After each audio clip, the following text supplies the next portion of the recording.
তো আজকে আমরা তরলের ভেতর চাপ অর্থাৎ প্রেসার ইন লিকুইডস এই টপিকটা নিয়ে পড়াশোনা শুরু করব। তাহলে এখানে তো কি বলছে যে যারা পানিতে ঝাঁপাঝাঁপি করেছে তারা সবাই জানে পানির গভীরে গেলে এক ধরনের চাপ অনুভব করা যায়। অর্থাৎ তুমি যখন কোনো একটা পুকুরে নামবা অথবা সুইমিং পুলে নামবা দেখবা যত গভীরে যাচ্ছ তত বেশি চাপ অনুভূত হবে। তো যদিও বায়ুমণ্ডল আমাদের উপর একটা চাপ দেয় কিন্তু সেটা অনুভব করি না, কারণ আমাদের শরীরও সমান পরিমাণ চাপ দেয়। অর্থাৎ আমাদের চারপাশে যে বায়ুমণ্ডল গুলো আছে সেগুলো আমাদের শরীরকে চাপ দেয়, কিন্তু সেগুলো আমরা অনুভব করতে পারি না। কেন? কারণ আমাদের শরীরও সমান চাপ দেয়। তো যখন আমাদের দুইটা চাপ সমান হয়ে যায় তখন আমরা সেই চাপটা অনুভব করতে পারি না। কিন্তু আমাদের পানির ক্ষেত্রে অর্থাৎ তরলের ক্ষেত্রে যখন আমরা অনেক গভীরে চলে যাই আমাদের চাপটা অনেক বেশি হয়। এর জন্য আমরা ওই চাপটা অনুভব করতে পারি। তো এখন আসলে আমরা দেখবো যে কতটুকু গভীরে গেলে কতটুকু চাপ অনুভব করা যায়। এখানে আমাদের যে চিত্রটা দেওয়া আছে এই চিত্রটা খুব একটা ভালো মতো বোঝা যাচ্ছে না, এর জন্য আমরা এত আর এটা হচ্ছে একটা জটিল চিত্র, মানে বিশাল বড় একটা এখানে পাত্র নিচে এটার উপর চাপ নির্ণয় হচ্ছে। তো আমরা এতটা করবো না, আমরা জাস্ট একটা প্লেটের উপর আগে দেখবো, আমরা সহজ জিনিস শিখবো, তারপর ইজি যদি ওইটা শিখতে পারি তাহলে হচ্ছে কঠিন জিনিসগুলো আমরা ইজিলি বুঝতে পারবো। তাহলে দেখো এখানে আমাদের এখানে মনে করি এটা একটা পাত্র, আর এতটুকু পর্যন্ত পানি আছে, আর এর ভিতরে একটা আমি প্লেট কল্পনা করে নিলাম। এই প্লেটটা এটার উপর আমরা চাপটা নির্ণয় করবো। আর এটা যে প্রস্থচ্ছেদের ক্ষেত্রফল সেটা দেওয়া আছে এ, এবং এটা পানি থেকে 8 মিটার গভীরে আছে। এখন আমাদের বের করতে হবে এই প্লেটটা কতটুকু চাপ অনুভব করতেছে। তাহলে আমরা চাপের যে সূত্র সেটা জানি, P is equal to F divided by হচ্ছে A। তাহলে আমরা চাপের সূত্র জানি, চাপ P is equal to হচ্ছে F ডিভাইডেড বাই হচ্ছে A। তাহলে আমাদের F কি? F হচ্ছে বল। অর্থাৎ এই যে এখানে আমাদের বলটা আসলে কোনখান থেকে আসবে? বলটা আসবে এই যে আমাদের প্রস্থচ্ছেদের ক্ষেত্রফল যেটা আছে, আমাদের যে প্লেটটা ধরে নিচ্ছি এর উপরের যে পানিগুলো আছে সেই পানিগুলার একটা ভর উৎপন্ন হবে। যে ভরটা থাকবে আর কি, সেই ভরটাই আমাদের এই প্লেটটার উপর একটা বল প্রয়োগ করবে। তার মানে আমরা বলতে পারবো এই প্লেটের উপরে যতটুকু পানি আছে সেই পানিটুকুর ওজনই হবে আমাদের বলের পরিমাণ। তাহলে আমরা এখান থেকে লিখতে পারবো এ ফিজিক্যালটা হচ্ছে এম জি ডিভাইডেড বাই এ, যা ছিল আমরা তাই রাখলাম। তারপর এখান থেকে আমরা জানি কি যে রো ইজ ইকুয়াল টু হচ্ছে এম ভি, অর্থাৎ ঘনত্ব ইজ ইকুয়াল টু ভর ডিভাইডেড বাই আয়তন। সেখান থেকে আমরা এম এর মানটা যদি বের করি তাহলে এখান থেকে পাবো হচ্ছে রো ইন্টু ভি। তাহলে এখানে এম এর জায়গায় আমি লিখতে পারবো যে রো ইন্টু ভি, তারপর হচ্ছে জি ডিভাইডেড বাই হচ্ছে এ। আমরা এখান থেকে এই যে ভি কি, ভি হচ্ছে আয়তন, তাহলে আমরা এর উপরে যে পানিটুকু আছে সেটার আয়তন যদি আমরা বের করতে যাই আমরা ভি ইজ ইকুয়াল টু লিখতে পারবো, এটা হচ্ছে প্রস্থচ্ছেদের ক্ষেত্রফল আর এতটুকু হচ্ছে আমাদের উচ্চতা। তাহলে আমাদের প্রস্থচ্ছেদের ক্ষেত্রফল এবং উচ্চতা যদি গুণ করি তাহলে আমরা আয়তন পাবো। তাহলে ভি ইজ ইকুয়াল টু লিখতে পারবো এ ইন্টু এইচ, অর্থাৎ এ হচ্ছে আমাদের প্রস্থচ্ছেদ বা প্রস্থচ্ছেদের ক্ষেত্রফল, আর এইচ হচ্ছে আমাদের উচ্চতা। তাহলে এখান থেকে আমি ভি এর জায়গায় কি লিখতে পারবো? এ ইন্টু এইচ লিখতে পারবো। তাহলে রো এখানে থাকলো, আর ভি এর জায়গায় লিখলাম এ ইন্টু এইচ, নিচে divided by G divided by A. এই এ আর এই এ আমাদের কেটে গেল, তাহলে এখানে কি থাকবে? তাহলে হচ্ছে এখানে থাকতেছে রো, তারপর হচ্ছে জি লিখলাম, এইচ লিখলাম। তাহলে এদিকে আমার যেটা ছিল যে প্রেশার অর্থাৎ আমাদের চাপের একটা সূত্র পেলাম যে P is equal to rho G H. এই যে এইচ কি? এইচ হচ্ছে যে তার গভীরতা, অর্থাৎ কতটুকু গভীরে গেছে। অর্থাৎ কোন একটা এখান থেকে আমরা দেখতে পাচ্ছি যে এইচ এবং পি পরস্পর সমানুপাতিক। পি এবং কি এইচ পরস্পর সমানুপাতিক, অর্থাৎ যত গভীরে যাবে সে তত বেশি পরিমাণ চাপ অনুভূত করতে পারবে বা চাপ অনুভব করতে পারবে। তাহলে দেখো এখান থেকে আমরা যে এই যে সূত্রটা ছিল সেটা আমরা নিয়েছিলাম যে পি ইজ ইকুয়াল টু কি আহ এইচ রো জি।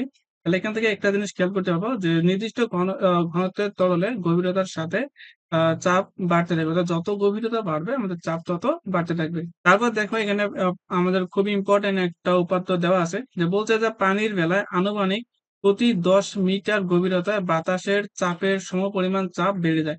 অর্থাৎ আমাদের মনে করো যে আমি যদি এই চিত্রটার দিকে একটু বলি, মনে করো এখান থেকে 1 মিটার নিচে এটার চাপ আছে 1 অ্যাটমসফিয়ার। তবে এখান থেকে যদি তুমি আরো 10 মিটার নিচে যাও তখন এই চাপটা হয়ে যাবে 2 অ্যাটমসফিয়ার। অর্থাৎ তুমি 10 মিটার যদি নিচে যাও সেখানে কি হবে? 1 অ্যাটমসফিয়ার, অর্থাৎ আমাদের বাতাসের সমপরিমাণ চাপ বেড়ে যাবে। অর্থাৎ আমাদের জানি যে বায়ুমণ্ডলের যে চাপ সেটা হচ্ছে কি 1 অ্যাটমসফিয়ার, অর্থাৎ কি 10 মিটার পর পর তুমি যাবা আর 1 মিটার 1 অ্যাটমসফিয়ার করে তোমার চাপ বাড়তে থাকবে, অর্থাৎ বাতাসের সমপরিমাণ চাপ বাড়তে থাকবে।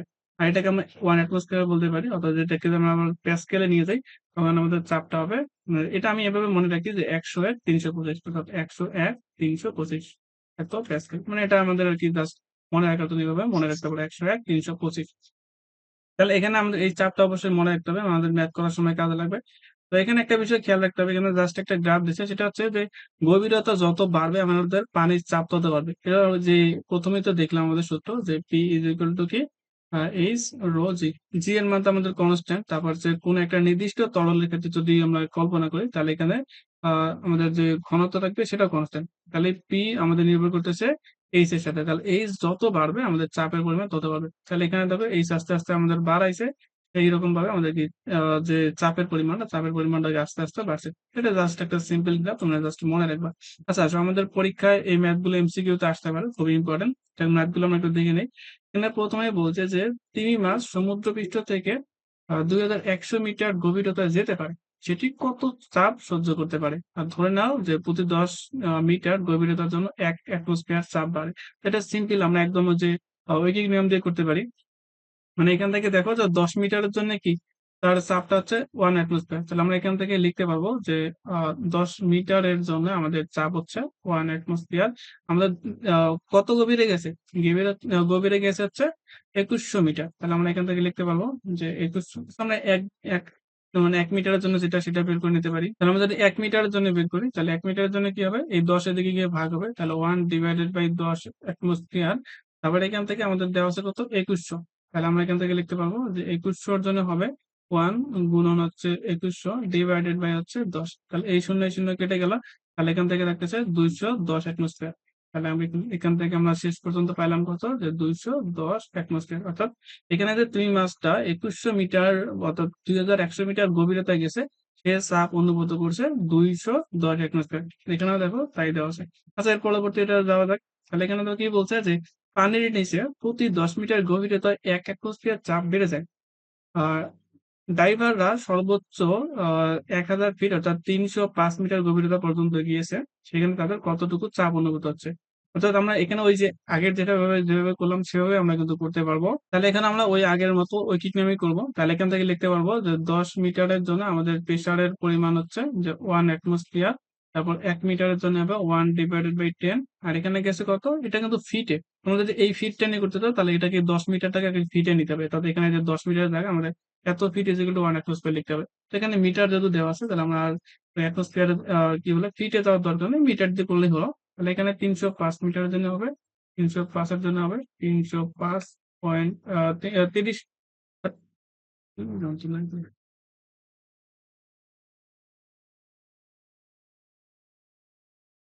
তাহলে তাহলে এখানে আমাদের 305 এর জন্য হবে কত? যে 305 গুণন 1 ডিভাইডেড বাই 10। এখান থেকে আমরা পাবো যে 30.5। তাহলে এত অ্যাটমসফিয়ার। তাহলে এখানে আমাদের যে 305 মিটার গভীরতা যদি যায় সে চাপ অনুভূত করবে 30.5 অ্যাটমসফিয়ার। এরপর আসো এখানে একটা জিনিস আছে। সেটা হলো যে কেরোসিনের ঘনত্ব দেখো এখানে দিয়ে দিছে যে 800 কেজি পার মিটার। আচ্ছা আমরা আগের ক্লাসে আমরা একটা জিনিস শিখছিলাম যে বিভিন্ন ধরনের যে পদার্থ আছে তাদের ঘনত্ব, বাট এখানে যে এককটা দেওয়া ছিল সেটা হচ্ছে আমাদের আহ গ্রাম পার সেন্টিমিটার কিউব। দেখুন এখানে দেওয়া ছিল গ্রাম পার সেন্টিমিটার কিউব। এখন আমাদের ম্যাথ করতে গেলে বেশিরভাগ ক্ষেত্রে আমাদের কিন্তু এই গ্রাম পার সেন্টিমিটার দিয়ে কিউব দিয়ে করতে পারবো না। আমাদের যেটা করতে হবে সেটা হচ্ছে কেজি পার মিটার কিউবে। তাহলে আমাদের এই এককটা একটু কিভাবে পরিবর্তন করা হয় সেটা আমাদের একটু দেখে নেওয়া দরকার। তাহলে আমাদের ম্যাথ গুলো করতে অনেকটা ইজি হবে। তাহলে আমাদের এখানে যে পারতটা আছে এটা একটু পর কাজে লাগবে, এটাই দেখাই। তাহলে এখানে এটা দেওয়া আছে দেখো যে 13.6 গ্রাম পার হচ্ছে কি গ্রাম পার সেন্টিমিটার কিউব। আমি এখানে সেন্টিমিটার কিউবটা নিচে লিখলাম। ওখানে সিসি দেওয়া আছে, সিসি দেওয়া বলতে কিন্তু কি সেন্টিমিটার কিউব। এটা আমরা এই টপিকটা যখন পড়াইছিলাম তখনই বলে দিয়েছিলাম। তাহলে আমাদের এটাকে নিয়ে যেতে হবে কেজিতে আর এটাকে নিয়ে যেতে হবে হচ্ছে মিটার কিউবে। তাহলে আমি এখান থেকে লিখতে পারবো যে আমাদের এই গ্রামটা আছে, গ্রাম থেকে আমাদের কেজিতে যেতে হবে। তাহলে কি করতে হবে? 1000 দ্বারা ভাগ দিতে হবে অথবা 10 ইনভার্স 3 দ্বারা গুণ দিতে হবে। তাহলে এটা চলে গেল কিসে? কেজিতে। আর এটা আছে কি সেন্টিমিটার কিউব। আমরা জানি যে 1 সেন্টিমিটার ইজ ইকুয়াল টু হচ্ছে কি 10 ইনভার্স -2 মিটার। তাহলে এখানে সেন্টিমিটার কিউব আছে, তাহলে এখানে সেন্টিমিটার কিউব আছে, তাহলে এখানে যদি কিউব করতে চাই তাহলে এখানেও কিউব দিতে হবে, এখানেও কিউব দিতে হবে। তাহলে এখান থেকে পাবো 10 ইনভার্স 6 মিটার কিউব। তো এখানে কিছু নেই মানে কি এখানে 1 সেন্টিমিটার কিউব আছে, তাহলে 1 সেন্টিমিটার কিউবকে আমি 1 মিটার কিউব যদি লিখতে চাই তাহলে হবে কত? যে 10 ইনভার্স 6 মিটার কিউব। তাহলে এখান থেকে এই টেন ইনভার্স 6 যদি উপরে যায় তাহলে 10 টু দি পাওয়ার 6 হবে। আর এখানে 10 ইনভার্স 3 আছে, তাহলে 10 to the power 6 R 10 inverse 3, তাহলে এখানে কেটে গিয়ে 10 টু দি পাওয়ার 3 থাকবে। অর্থাৎ 13.6 ইন্টু হবে 10 টু দি পাওয়ার 3। তাহলে এখান থেকে আমরা পাবো যে 13,600। এটা গুণ করলে আমরা এই মানটা পাবো।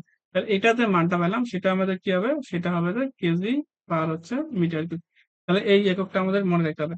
তাহলে আমাদের এখানে যে জিনিসটা দেওয়া আছে এটাকে 1000 দ্বারা যদি আমরা গুণ করি, জাস্ট এই যে এখানে দেখো আমরা এই 10 কিউব দ্বারা গুণ করছি এটাকে 1000, তাহলে 1000 দ্বারা গুণ করলে আমাদের কেজি পার মিটার কিউবে চলে যাবে। অর্থাৎ এখানে গ্রাম পার সেন্টিমিটার কিউব থেকে 1000 দ্বারা গুণ দিলে আমরা কেজি পার মিটার কিউবে পেয়ে যাবো। আচ্ছা, আশা করি এটা বোঝাতে পারছি। এটা আমাদের ম্যাথে কাজে লাগবে, এর জন্য এখানে একটু দেখাই দিলাম। তো এখন আমাদের যে ম্যাথটা করতেছিলাম সেই ম্যাথে ফিরে যাওয়া যাক।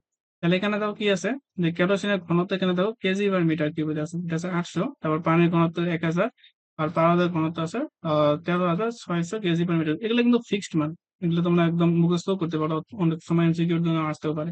তাহলে বলছে এই তিনটি তরলের জন্য 50 সেন্টিমিটার নিচে চাপ নির্ণয় করো। তাহলে আমাদের চাপের সূত্র একটু আগেই শিখেছিলাম, যে P is equal to H, rho হচ্ছে জি। তারপরে এখানে আমাদের জি এর মান তো সবসময় কনস্ট্যান্ট, আর এখানে সবগুলারই কি 50 সেন্টিমিটারের জন্য বের করতে হবে। তাহলে এখানে এইচ এর মানটা হবে 50 সেন্টিমিটার, তাহলে একটাকে যদি মিটার নেয় তাহলে 0.5 মিটার। ঠিক আছে, তাহলে এইচ এর মানও ফিক্সড, তারপর কি জি এর মান ফিক্সড, আর শুধুমাত্র এইচ এর মানটা আলাদা, রো এর মানটা আলাদা আলাদা হবে।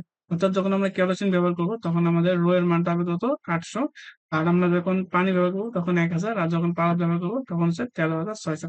তাহলে এখানে তো কেরোসিনের জন্য বের করছে, তাহলে হচ্ছে কি পি যেগুলো এইচ ডজি, এইচ এর মান এটা, রো এর মান হচ্ছে 800, তারপর জি এর মান 9.8। তাহলে এখান থেকে তুমি অ্যান্সারটা পেয়ে যাবে। তারপর পানির জন্য এটা হচ্ছে সেম, এটাও সেম, জাস্ট কি এটা আমাদের চেঞ্জ করতে হবে, কারণ পানির ঘনত্ব হচ্ছে 1000। তারপরে এখানে পানির ঘনত্ব পারদের ঘনত্ব দিতে হবে 13,600, তাহলে এখান থেকে গুণ করে আমাদের কৃষ্টিসারের পরিমাণ গুলো পেয়ে যাবো। আচ্ছা, এখন আসলে আমাদের আজকের ক্লাসের লাস্ট ম্যাথ, এই ম্যাথটা করলে আমাদের ক্লাস আজকে শেষ হয়ে যাবে।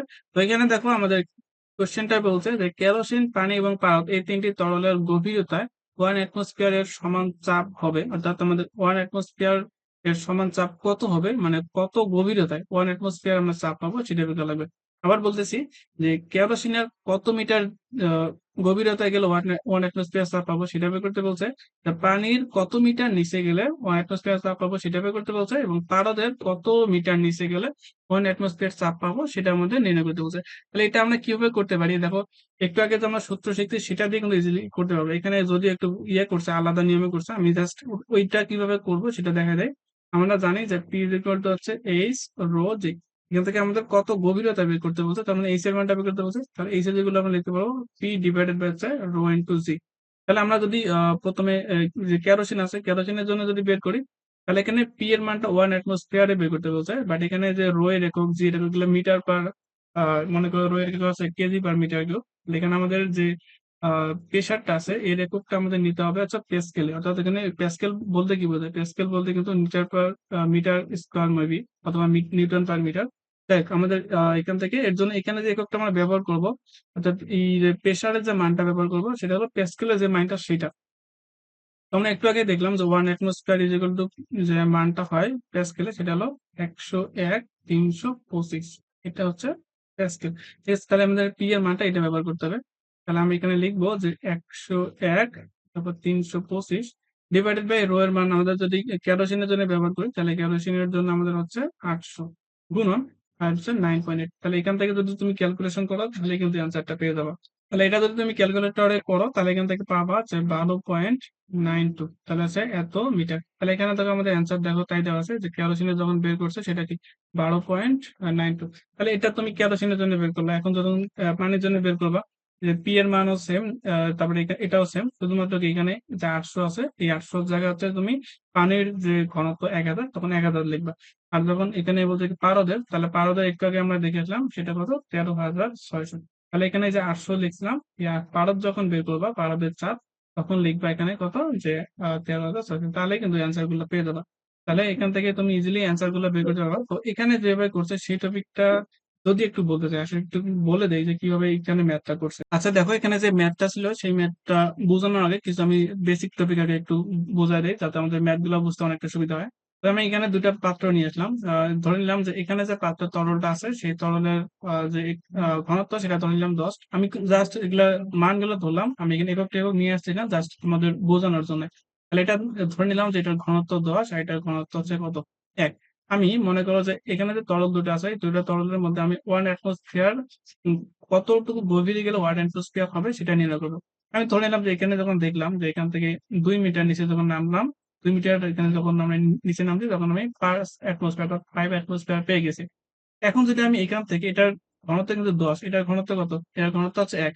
আমি যদি এখানে 2 মিটার নামার পরে যেহেতু পাঁচ অ্যাটমসফিয়ার পেয়ে গেছি, আমি যদি এখানে 2 মিটার নামি তাহলে কি আসলে পাঁচ অ্যাটমসফিয়ার পাবো? জীবনও পাবো না। কারণ এখানে আমাদের যে সূত্রটা ছিল P is equal to H rho G, অর্থাৎ আমাদের যে চাপটা আছে সেটা কি ঘনত্বের সাথে সমানুপাতিক। এখানে ঘনত্ব যেহেতু আমাদের বেশি, এর জন্য কি আমরা অল্প জায়গার মধ্যে চাপটা পেয়ে গেছিলাম। এখানে কিন্তু কি ঘনত্ব কম, এর জন্য আমাদের কি এই প্রেসার পাইতে গেলে কি অনেক বেশি পরিমাণ নিচে নামতে হবে। তো ধরে নিলাম যে এখান থেকে 10 মিটার যখন তুমি নিচে নামবা, 10 মিটার যখন নিচে নামবা তখন তুমি 5 মিটার পাবো, মানে 5 অ্যাটমসফিয়ার পাবা। না হলে এখানে তুমি যদি 2 অ্যাটমসফিয়ার যদি 2 মিটার যদি নিচে নামো, এখানে জাস্ট আছে 1 অ্যাটমসফিয়ার মতো চাপ পাইতে পারো। তুমি এখান থেকে যদি 10 মিটার নিচে নামো, এরপর কি তুমি এখান থেকে 5 অ্যাটমসফিয়ার পাবা। অর্থাৎ আমি বলতে চাচ্ছি বিষয়টা এরকম যে যার ঘনত্ব বেশি তার অল্প একটু নিচে নামলেই তুমি 5 অ্যাটমসফিয়ার পেয়ে যাবা। আর যার ঘনত্ব কম, ওই 5 অ্যাটমসফিয়ার পাওয়ার জন্য তোমার অনেক বেশি গভীরে যাওয়া লাগবে। তো এখন আসলে আমাদের যে ম্যাথটা যেভাবে করছে সেটা, এখানে যে একটা আমাদের বেসিক যে টপিক ধরে করছে সেটা হচ্ছে আমরা জানি যে পারদের মধ্যে 1 অ্যাটমসফিয়ার যদি আমরা পাইতে যাই তাহলে এখানে হচ্ছে যে 76 সেন্টিমিটার নিচে নামলে আমাদের কি পারদের জন্য আমাদের 1 অ্যাটমসফিয়ার পেয়ে যাবো। তো এখানে আমাদের যে আহ পারদটা আছে, এই পারদের আচ্ছা আমরা একটু আগে দেখে আসলাম যে পারদ যে আছে সে আমাদের পারদের যে ঘনত্ব, সেই ঘনত্বের পারদ যে ঘনত্ব দেওয়া ছিল সেটা হলো কত, যে 13.6 গ্রাম পার সেন্টিমিটার। হ্যাঁ, আর আমাদের যে পানি ছিল সেই পানির ঘনত্ব দেওয়া ছিল হচ্ছে 1। তারপর হচ্ছে আমাদের কি আরেকটা আছে কেরোসিন, আরেকটা ছিল হচ্ছে কেরোসিন। কেরোসিন আমাদের এখানে একটু আগে দেখলাম 800, তাহলে এটাকে যদি আমরা গ্রাম পার সেন্টিমিটার কিউবে নিয়ে যাই তাহলে এখান থেকে আসবে কত, 0.8। ঠিক আছে, তাহলে এখন দেখো আমাদের এই যে পারদের আর পানির সাথে যদি আমরা তুলনা করি যে পারদ কতটুকু ভারী। পারদ হচ্ছে যে পানির থেকে 13.6 মিটার পায়। আচ্ছা এখন একটা বিষয় খেয়াল করো, আমি এখানে যদি দেখি যে পানির ঘনত্ব হচ্ছে 1 আর পারদের ঘনত্ব হচ্ছে 13.6, অর্থাৎ এখান থেকে আমি বলতে পারি যে পারদের ঘনত্ব পানির থেকে কত গুণ ভারী, পানির থেকে হচ্ছে 13.6 গুণ ভারী। এখন যদি আমি বলতে চাই এটা উল্টা হবে যে পারদের চেয়ে পানি কত, 13.6 গুণ পাতলা। পারদের চেয়ে কি পানি 13.6 গুণ পাতলা। তাহলে এখানে আমি 76 সেন্টিমিটার গেলে আমি 1 অ্যাটমসফিয়ার পাইছি। বাট এটাকে যদি আমরা 1 অ্যাটমসফিয়ার প্রেসার পাইতে চাই তাহলে কি করতে হবে, তাহলে হচ্ছে যে এখানে 76 সেন্টিমিটার গেলেই হয়েছিল। বাট এর যেহেতু ঘনত্ব কম, এর জন্য কি করতে হবে, এখানে 13.6 মিটার আরো কি বেশি গভীরতা যাইতে হবে, এত এত গুণ বেশি গভীরতা যাইতে হবে, তাহলে আমরা কি 1 অ্যাটমসফিয়ার পাইতে পাবো। আচ্ছা আরেকবার বলি, এখান থেকে দেখো যে পারদের যে ঘনত্ব সেটা কত, 13.6। 13.6 যখন ছিল তখন আমরা 76 সেন্টিমিটার গভীরতায় 1 অ্যাটমসফিয়ার পেয়ে গেছি। তো পানির পারদের তুলনায় পানি কি 13.6 গুণ পাতলা। তাহলে 13.6 গুণ যদি পাতলা হয় তাহলে 13.6 গুণ গভীরতায় গেলে আমরা 1 অ্যাটমসফিয়ার পাইতে পারবো।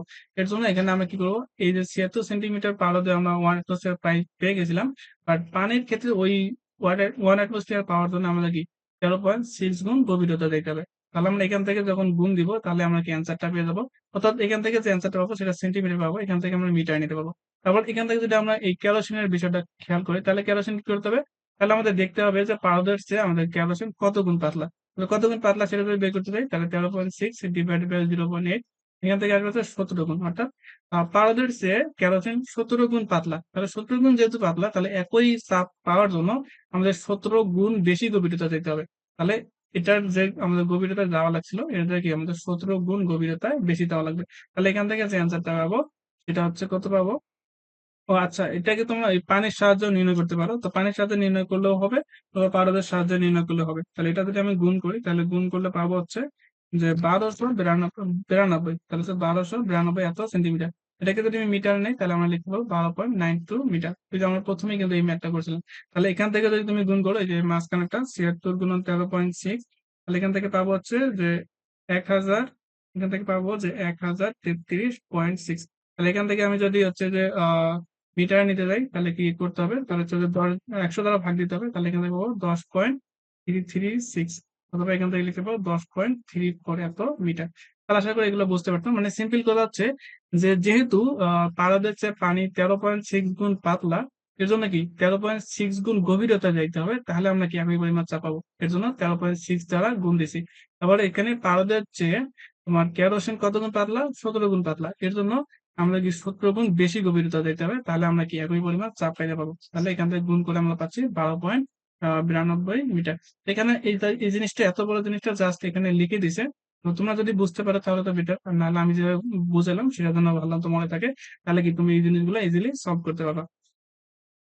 তো আজকে ক্লাস এতটুকুই। তো ক্লাস যদি ভালো লাগে থাকে তাহলে অবশ্যই ভিডিওকে লাইক করে দিবা, এবং তোমাদের যে ফ্রেন্ড গুলো আছে সেখানে ভিডিওটা শেয়ার করে দিবা, এবং এই চ্যানেলটা অবশ্যই সাবস্ক্রাইব করে রাখবা। তো পরবর্তী ক্লাসে আমাদের আরকিভিটি যে সূত্র আছে এবং প্লবতা, এটা খুবই খুবই খুবই ইম্পর্টেন্ট টপিক পরীক্ষার জন্য এবং তোমার বোঝার ক্ষেত্রে। অনেকে এই টপিকটা ভালো মতো বুঝে না, এই টপিকটা খুবই ভালো মতো বোঝাবো। তো পরবর্তী ক্লাসের জন্য ওয়েট করতে থাকো, ততক্ষণ পর্যন্ত ভালো থাকো। আল্লাহ হাফেজ।